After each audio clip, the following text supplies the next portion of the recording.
আসসালামু আলাইকুম রহমতুল্লাহি ওয়া বারাকাতুহু। চোর ধরুন, চোরকে শায়েস্তা করুন।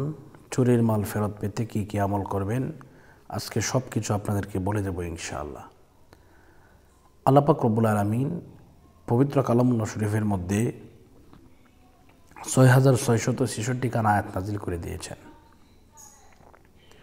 এর মধ্যে একখানা আয়াত আছে, এই আয়াতে কারিমা যদি কেউ ১,১৫,০০০ মতান্তরে ১,৩০,০০০ বার যদি কেউ পড়ে, তাহলে যে ব্যক্তি চুরি করেছে সেই ব্যক্তির গলা দিয়ে নাক দিয়ে রক্ত বের হবে।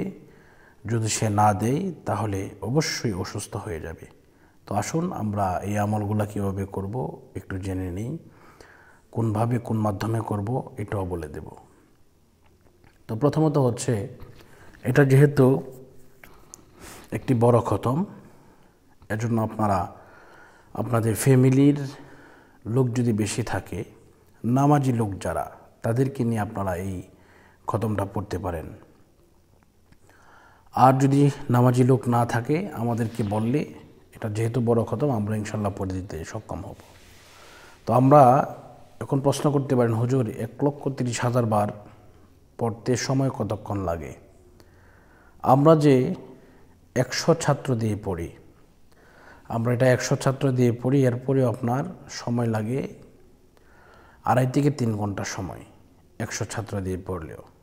তো এটা পড়ার নিয়ম হচ্ছে এই, প্রথমত উজু করবেন। উজু করার পরে বিসমিল্লাহ সহ সূরা ফাতিহা একবার, বিসমিল্লাহ সহ সূরা ইখলাস ৩ বার, কয়েকবার দুরূদ শরীফ পাঠ করার পরে আপনি পড়বেন লা ইলাহা ইল্লা আনতা সুবহানাকা ইন্নী কুনতু মিনাজ জালিমিন।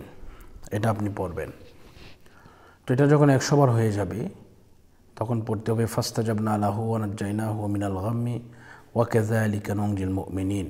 আপনি এভাবে এই দোয়াগুলো পড়বেন, দেখবেন ইনশাআল্লাহ আল্লাহ পাক রব্বুল আলামিন আপনার মাল যে চুরি করেছে তার শাস্তি শুরু হয়ে যাবে এবং সে আপনার মাল, আপনার সম্পদ দিতে বাধ্য হবে।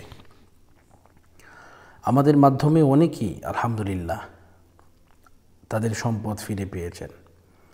মালয়েশিয়ার এক ভাই, উনি মালয়েশিয়াতে থাকেন। তো উনি বাড়িতে আসবেন, বাড়িতে এসে উনি একটি ঘর নির্মাণ করবেন, এজন্য উনি টাকা জমালেন। তো হঠাৎ করে উনি বাড়িতে আসবেন, এই পূর্ব মুহূর্তে টাকা চুরি হয়ে গেছে। তো আলহামদুলিল্লাহ আমাদের মাধ্যমে খতম পড়িয়ে উনি টাকা উদ্ধার করেছেন, টাকা পেয়েছেন। তো এটা আমাদের কোনো পাওয়ার না, এটা হচ্ছে আমরা ওসিলা সম্পূর্ণ, দেওয়ার মালিক হচ্ছে আল্লাহ। এটা মনের মধ্যে বিশ্বাস রাখতে হবে। তো ইনশাআল্লাহ পাক আমাদের সকলকে কবুল করুন, মঞ্জুর করুন। এই মুহূর্তে বিদায় নিচ্ছি। আসসালামু আলাইকুম ওয়া রাহমাতুল্লাহি ওয়া বারাকাতুহু।